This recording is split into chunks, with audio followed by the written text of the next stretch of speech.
Hi guys! In this video I'm going to be going over the test. I'm going to show you how to do each question, and remember, you are going to fix the ones that you missed on your paper.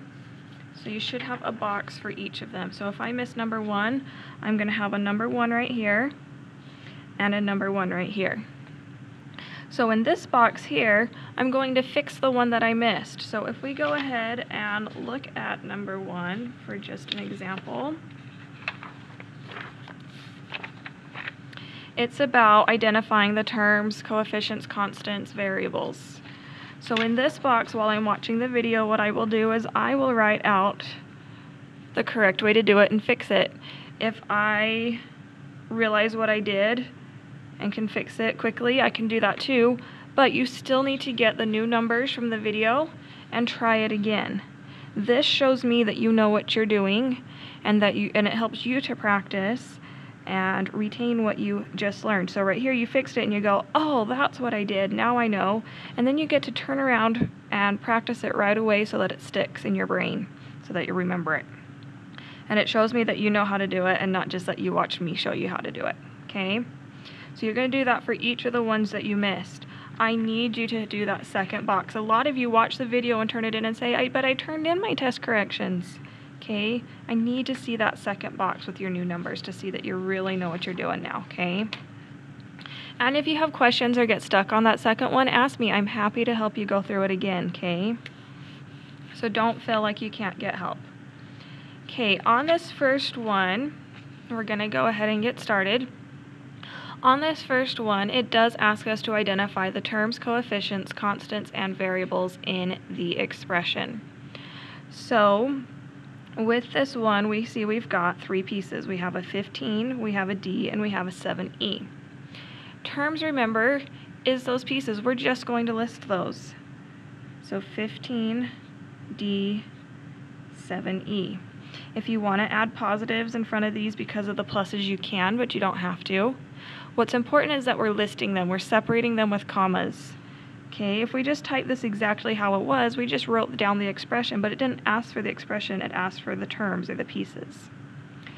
Coefficients, remember we say means together. It's the numbers together with the variable, but it's not the variable with that, it's just the number in front.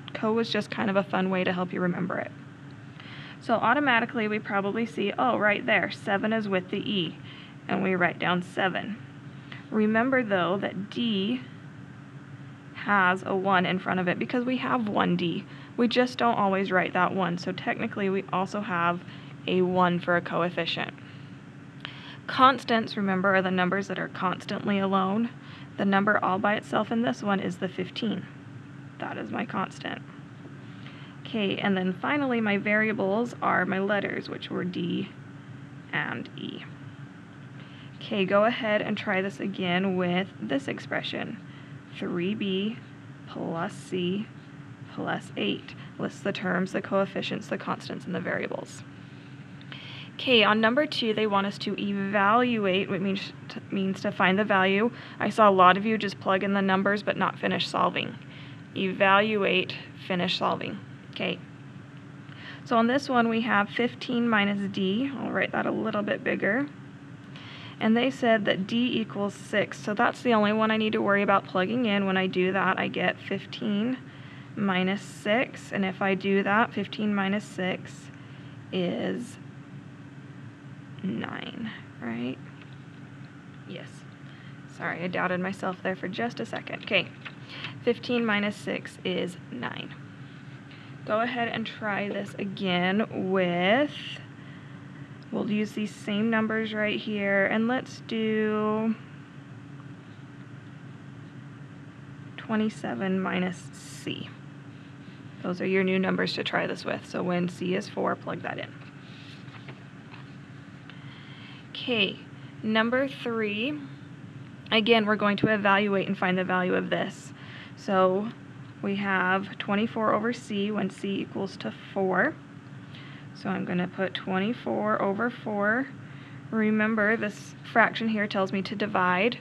Or if you even look at this to simplify your fraction, you can see both of these divide by 4. 24 divided by 4 is 6, 4 divided by 4 is 1, and remember 6 over 1 is just the same as saying 6. Go ahead and try this with 42 over D. Okay, number 4, we want to write this as an expression. So remember, an expression has numbers, it has operations, it has sometimes variables. Okay, it's like our math sentence. I saw a lot of you write this guy, which yes, that does say 7 less than 15, but we are trying to do our expressions like we've been doing before, so we're not going to do it that way. So what I do is I'm going to circle my numbers 7 and 15 and underline my operation, less than. That one has 2 words. I know less than means to subtract, and since it's got the 2 words, I can remember that's one of my flip-flop words, so I need to write my 15 first, my 7 second because I'm flipping their places, and I have a minus sign in between. And it just said to write the expression. It didn't ask me to evaluate, so I'm all done right there. Okay, for your next one, I want you to do 14 fewer than 27. Okay, try it with those. Okay, question 5, we want to also write the phrase as an expression. We're doing the same, following the same steps, but now we have a new sentence. So if we look at this, the product of 8 and a number p, those are my numbers. Product is my operation. Product, remember, means to multiply to times. So I'm going to multiply 8 and some number p, and they gave me that a variable there to use.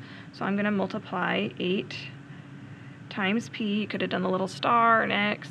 8 times p, or we can say that's the same as saying 8p. I guess I shouldn't put that there. That's going to confuse you. So 8 times p or 8p would be the correct answer.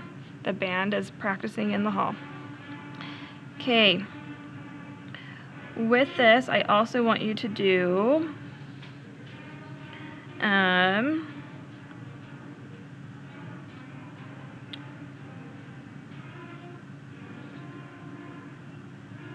the difference of 9 and a number x. Okay. Simplify, number 6 says to simplify the expression by combining like terms. Combining like terms, remember, that means we're going to group things together that are the same and combine them. So our x's are the same and our constants. Those are our 2 groups in this one. So if I have 1x plus another 8x, that gives me a total of 9x's. And then my 9 didn't have anything to combine with, so he just stays a 9 and he's positive, so we keep a plus. Okay, try combining like terms with 3y plus y plus 7 plus 2. I'll give you some more constants to try combining there. Number 7 says to use the distributive property to simplify the expression. Remember, the distributive property is the one that combines multiplication and whatever is inside of here, addition or subtraction. So that means that this 7 needs to be shared with this guy and with this guy here. So to do that, I'm going to multiply him to each piece. And remember, when I have a coefficient in front of here, I just times those 2 together. So 7 times 2 is 14. And my y stays. 7 times 8 is 56. So he goes right there. And I had a plus right here, so I'm going to have a plus right there.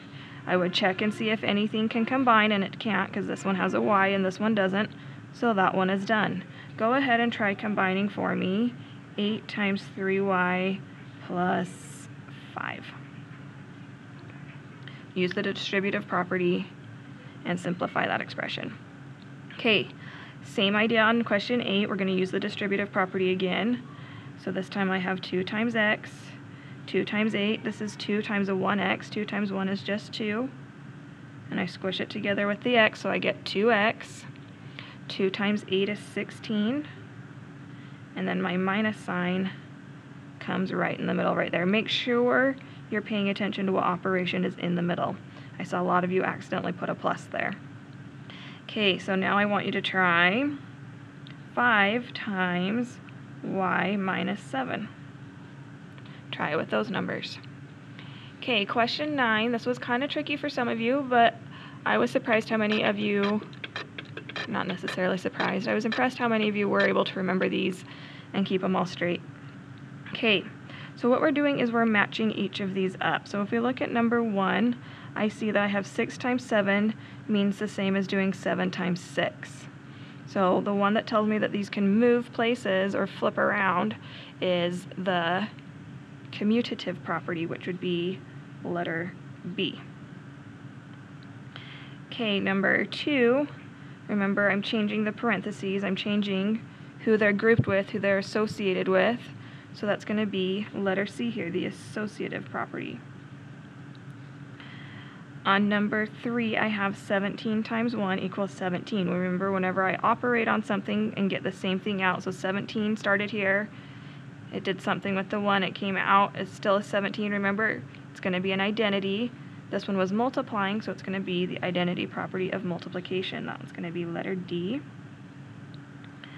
Number 4, again, I'm getting a 12 out again. 12 equals to 12, and I added a 0. I'm adding, so it's going to be an identity, and it's going to be the identity of addition, so it's going to be letter E. And finally, anything times 0 is 0. 9 times 0 equals 0. That's going to be our 0 property, letter A right there. Okay, if I give you then 1 plus 2 plus 3 equals 1 plus 2 plus 3, and 18 times 1 equals 18, and 27 times 0 is 0, and 100 plus 0 is 100, and 2 times 3 equals 3 times 2, and I'm out of space there with that little number there. Go ahead and use this same order over here to match these guys up. Okay, number 10, we're going to write this in simplest form.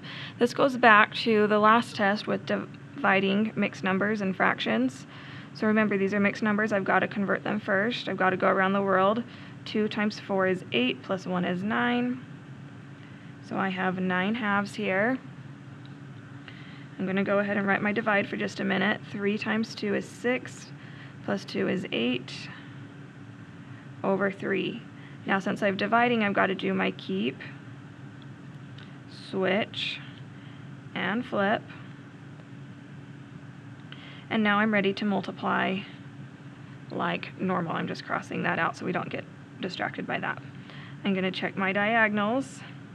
2 and 3 don't simplify, 8 and 9 don't simplify, so I'm ready to go and multiply straight across. 9 times 3 is 27, 2 times 8 is 16. So I get 27 over 16. We can stop right there. If you want to convert this back, you end up with 1 and 11/16. Okay, if you need to retry this one, try that with 5 1/3 divided by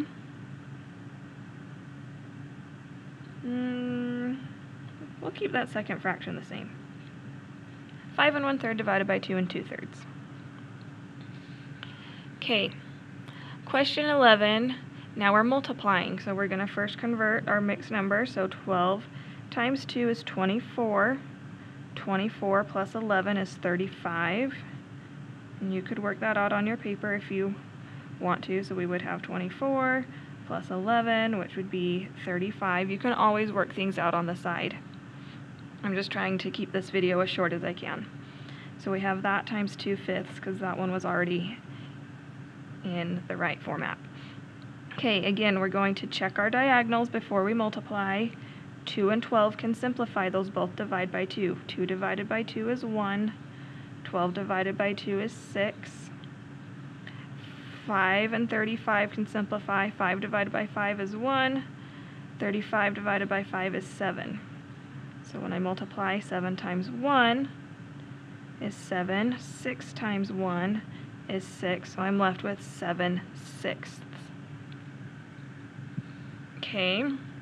And if I want to rewrite that, it would be the same as saying 1 and 1/6. Okay, new numbers for this one. Let's do 3 and 1/4 times, excuse me, 2/26. And I know that's not simplified, but it'll simplify when you are going. Okay, dividing decimals. This is one we're still struggling with a little bit. So my second number comes out in front. My 8.82 goes underneath my quotient bar there. Okay. We have to have a whole number out in front, so I'm going to do my over, up. Make sure you're getting your decimal in the right spot there. Okay, 6 can go into 8 one time. 1 times 6 is 6. I subtract, I get 2. I bring down that 8. 6 goes into 28 4 times. I'm writing each of these numbers right above the digit that's inside. So my 1 went above that 8, my 4 goes above this 8. That's going to help you keep your decimal in the right spot. Okay, 4 times 6 was 24, so he's coming down here. I subtract, I get 4. Bring down that 2. 6 times 42, or 6 goes into 42 7 times. And since I'm working with that 2 now, I'm going over right there. 7 times 6 is 42. Subtract and I get a 0 remainder, which is what we wanted. So my answer is 14.7.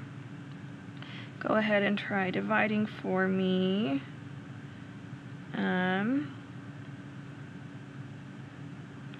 4.41 divided by 0.3. Okay, now we're going to multiply decimals. So remember, on this one we don't care about lining up our decimal, we'll figure him out at the end. So we're going to do 6.25, 0.25, and we're going to times. 5 times 5 is 25, 5 times 2 is 10, plus 2 is 11, 12. 5 times 6 is 30, plus 1 is 31. 0 placeholder. 2 times 5 is 10. 2 times 2 is 4, plus 1 is 5. 2 times 6 is 12, plus, I didn't have that, sorry. 2 times 6 is 12. And my 0 would go through and just make a bunch of zeros, so I'm going to go ahead and skip him. So I get 5, 2, 1 plus 5 is 6, 3 plus 2 is 5, and a 1. Okay, I think a lot of us just make little mistakes. Like right there, I almost made the mistake of adding that 1 in because he was left over from the time before. Okay, also make sure you really are careful about lining up your digits. I see a lot of you that have like 1 digit off, and that means that somewhere you didn't line things up right or you forgot to carry. Those are the kind of things that make this more difficult. Okay, so now I have this guy here, and I've got to decide where to put my decimal. So I'm going to go back up here and count. I had 1, 2, 3, 4 total digits behind decimals in my 2 pieces that I was multiplying. So I need 1, 2, 3, 4 behind right there. So I should get 1.5625. Go ahead and multiply for me. 4.25 times 0.52. There's your new numbers to try. Okay, number 14. We're almost there, you guys. Question 14. We're going to evaluate this expression. Evaluate, remember, means to find the value. This is where we're doing our GEMDAS.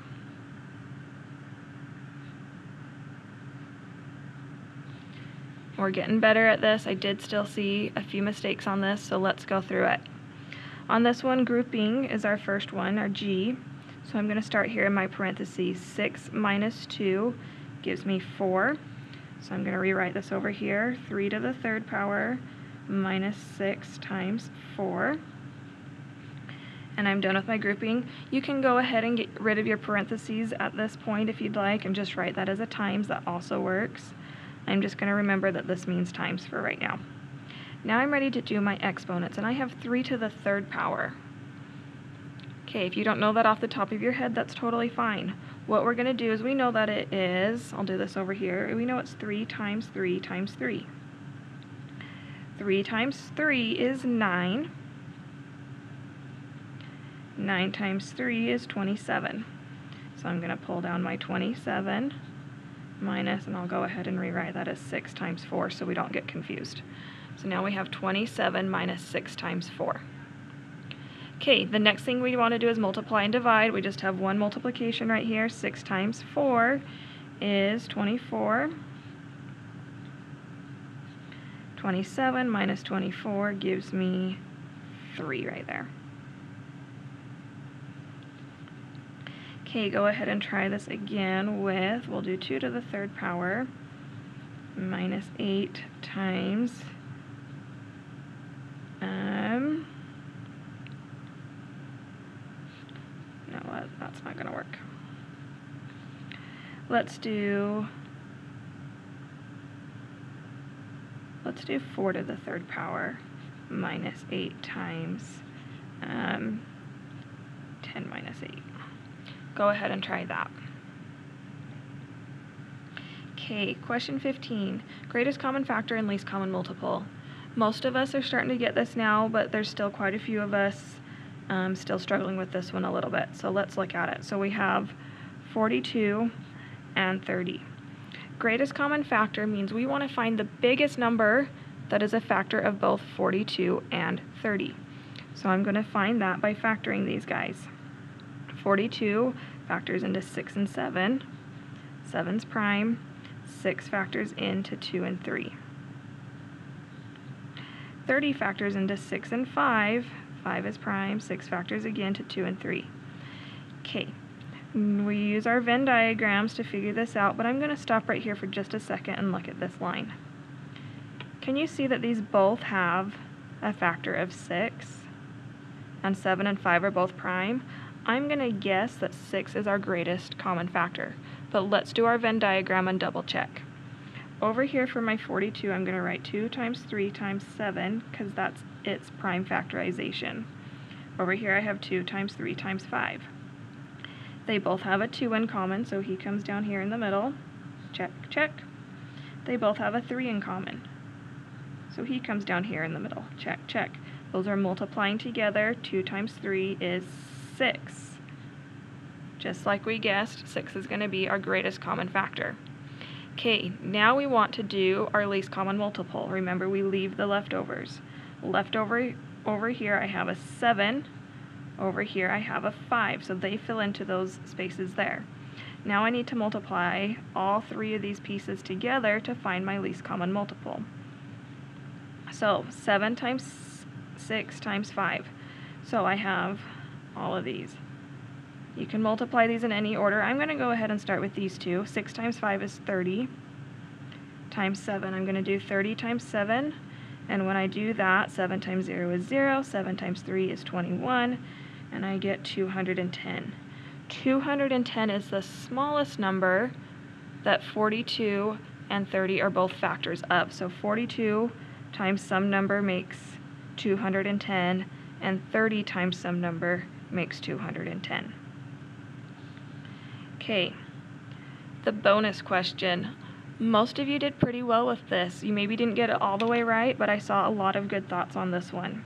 Okay, this is again just using the distributive property and combining like terms. We just have more pieces here now.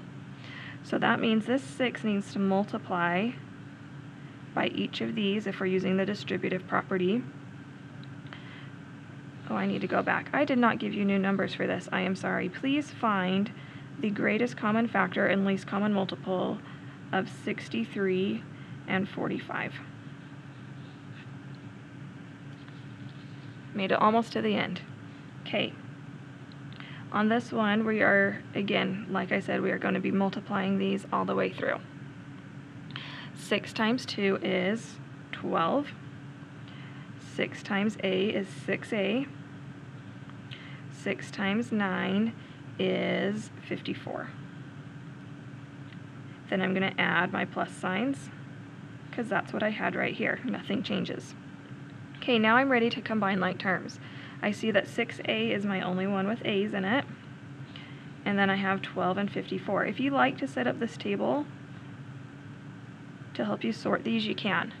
Over here I have a 6A, I know I have a 12, and I know I have a 54. I can just sort them into groups, and then I can worry about adding. We would see that this comes out again to be 6A. 12 plus 54 gives me 66, and that was positive, so I get 6A plus 66. If you want to retry this, go ahead and put 3 times 7 plus y plus 2. Okay, hope your corrections go well. Again, if you get stuck on these second problems or on any of these, you have more questions, please come talk to me. Raise your hand. I will try and help you because I want to make sure that you are understanding these. Okay, hope you can get these done quick. See you in class. Bye.